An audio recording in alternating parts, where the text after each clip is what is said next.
Hello everyone. So today I wanted to do just a brief video talking about my character for Ariadne off Naxos. I was very curious as to what a nymph was when I found out what my casting was for this opera. I've never been a nymph before. I was wondering, is it like a fairy? Is it like a mythical creature of some sort? And it kind of is. So I honestly found all this information off of Wikipedia, so if any of you want to look more into it, I'm just going to give a little bit of information here and there to give you a general idea of my character and the nymphs in this opera. So I am Echo, one of the three nymphs in Ariadne off Naxos. The other two are named Naiad and Dryad. And when I looked up Echo, she is a nymph of the Oread, which, by looking the Oread up, is a group of nymphs originating from the mountains, which I found to be very interesting. And the other two nymphs, Naiad and Dryad, originate from sort of different elements. So one is more from water, one is from trees. I don't remember which is which. I'm pretty sure Naiad is water and Dryad is trees, but don't quote me on that. Naiad is functioning more as the first soprano. Me, Echo, I'm functioning more as second soprano, and then Dryad is functioning as a mezzo role, or soprano 3, if you will. So we're sort of tiered that way most of the time. We do overlap just a little bit occasionally in our vocal music, but you can probably guess by my name that I repeat a lot of text, I repeat a lot of music, and that's exactly it. I repeat things the other nymphs say, I repeat things Ariadne says, and I even repeat some things that the comedic characters, especially the Harlequin, sings during the opera, just vocally with singing. And so looking into a little bit of Echo's story, what I think is interesting in Greek mythology, there's also variations of her story depending on what source you're looking at, which I thought that was interesting. There was so much more historical literature. I shouldn't say historical, it's fictional. It's not based on reality, but Greek mythology has, if you know anything about it, many characters, many stories and scenarios that kind of explain nature and emotions, things that people of that time could not explain with science like we do now. Kind of came up with these stories of mythology to explain them. So my character Echo being a nymph of the Oread from the mountains, and there are also a variety of different specific mountains. If you're interested in that, you can look that up, but I don't think that's particularly important to Echo and her character. Just know that she's from the mountains. And as far as Echo's story goes in Greek mythology, essentially you may probably know the character Zeus if you know any Greek mythology. If you ever watched the Disney Hercules, you'll know the character Zeus. He was married to Hera, and Zeus was known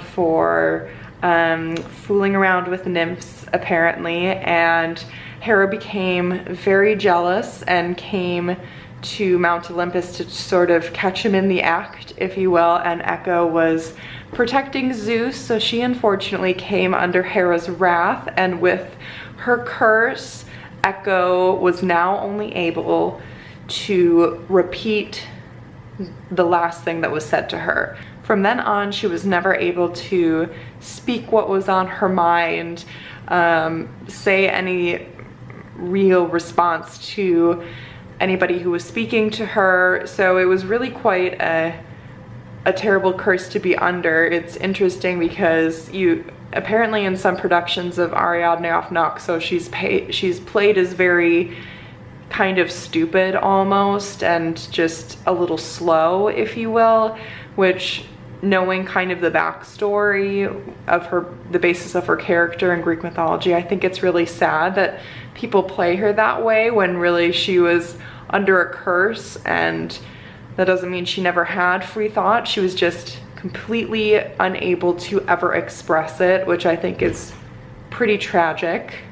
To make matters worse, Echo falls in love with Narcissus, and if any of you know that character, you can probably guess what he represents. Narcissism, this obsession with yourself, and Echo falls in love with him, and he sees his reflection in the water. Seeing how beautiful he is, he makes a statement about that, and then of course Echo has to repeat it, so he starts to believe it more and more and becomes even more and more obsessed with himself, never reciprocates any feelings back towards Echo, so she just becomes heartbroken and has absolutely no control over saying how she really feels or gets anything back from him, really. So he ends up I think they both end up turning to stone or something silly like that. Or maybe it's just Echo. But anyway, I just think her story is more interesting and tragic than we're led to believe in Ariadne of Naxos. We're not given any sort of backstory with the nymphs. They are with Ariadne on, I think, an island that she's been dumped on by her ex, and I see the three nymphs more as her protectors. They're there with her, always kind of watching over her. They can't really help her or touch her, but they're always consoling her and listening to her grieve and be in this horrible depressive state that she is after her lost love.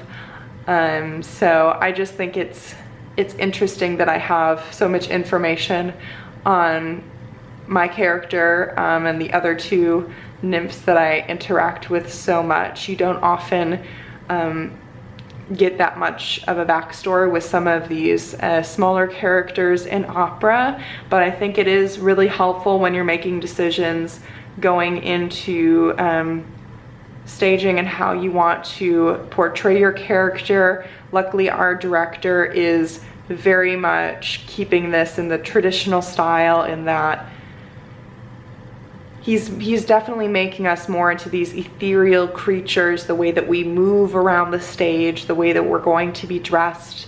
He's not having us being played from any sort of comedic standpoint where I'm coming off as a dummy or anything like that, which I appreciate. I think it makes certainly a stronger contrast with the comedic troupe that it's meant to be funny.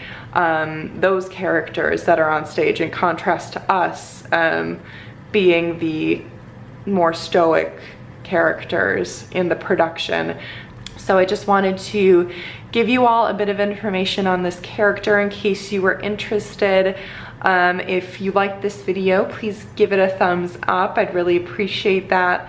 Make sure you're subscribed if you'd like to keep up with more videos like this. The character reviews that I do, my reviews on the programs that I'm in. This is with the Miami Music Festival, so I'm so excited to share more information with you about that as well. And I will talk to you all very soon. Bye.